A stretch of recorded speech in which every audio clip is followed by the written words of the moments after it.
ඉතින් කොහොමද ඔයාලට? අපිට අපේ ජීවිතවල හම්බෙනවා දැනුණු මිනිස්සු සහ මැරුණු මිනිස්සු. ඔයාලගේ ජීවිතවලත් මේ වගේ දැනුණු මිනිස්සු සහ මැරුණු මිනිස්සු හම්බෙලා තියෙනවද?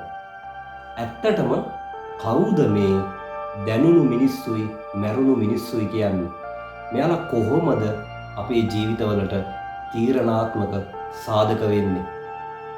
අද කතාව මේ මැරුණු මිනිස්සු සහ දැනුණු මිනිස්සු ගැන. මේ කතාව ඉවර වෙනකන් අහලා බලන්න. මේ වගේ අය වාගේ ජීවිතයේ ඇතුලේ ඇත්තටම ඔයාට හම්බෙලා තියෙනවද?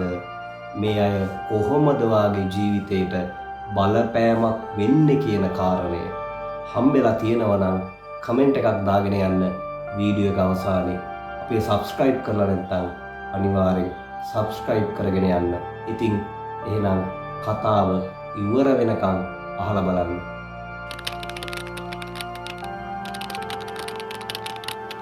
අපේ ජීවිතේ අපිට ජීවත් වෙන්න පහසු කරන්නේ එදිනෙදා ප්‍රශ්නවලදී අපි වෙනුවෙන් මුහුණ දෙන්නේ අපිට උදව් කරන්නේ දැනුණු මිනිස්සු. මේ අය අපේ ජීවිත පහසු කරනවා. සමහර වෙලාවට ඒ වගේ අයගේ එක වචනයක් දෙකක් පොඩි හිනාවක් පොඩි උපදෙසක් අපේ ජීවිතවලට ලොකු තල්ලුවක් අරන් එනවා. මේ කෙනා ඔයාගේ ජීවිතේදී ඔයාගේ අම්මා වෙන්න පුළුවන්, තාත්තා වෙන්න පුළුවන්, සහෝදරයෙක්, නෑදෑයෙක්, එහෙමත් නැත්නම් යාළුවෙක්, ගුරුවරයෙක්, හිතවතෙක් වෙන්නත් පුළුවන්. එහෙමම නැත්නම් අහම්බෙන් හම්බ වෙන ආයේ කවදාවත්ම හමු නොවන පුද්ගලයෙක් වෙන්නත් පුළුවන්. මේ තමයි අපේ ජීවිතවල අපිට හම්බෙන දැනුණු මිනිස්සු.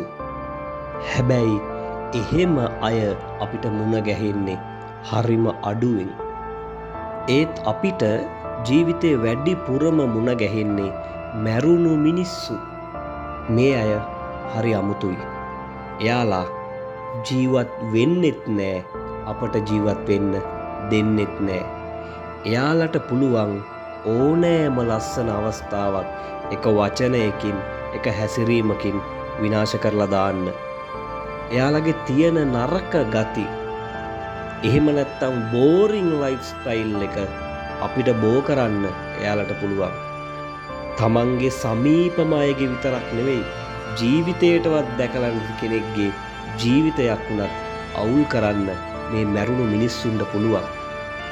දන්නවද අපි වටේ වැඩිපුරම ඉන්නේ මැරුණු මිනිස්සු. අපිට දැනුණු මිනිස්සු මුණ ගැහෙන්නේ හරිම අඩුවෙන්.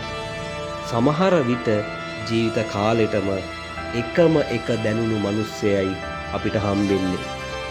ඉතින් ඔයාට පුළුවන් නම් මේ ලෝකෙ මිනිස්සුන්ට දැනුණු මිනිස්සෙක් වෙන්න. ඔයා මිනිස්සෙක් විදියට දිනුම්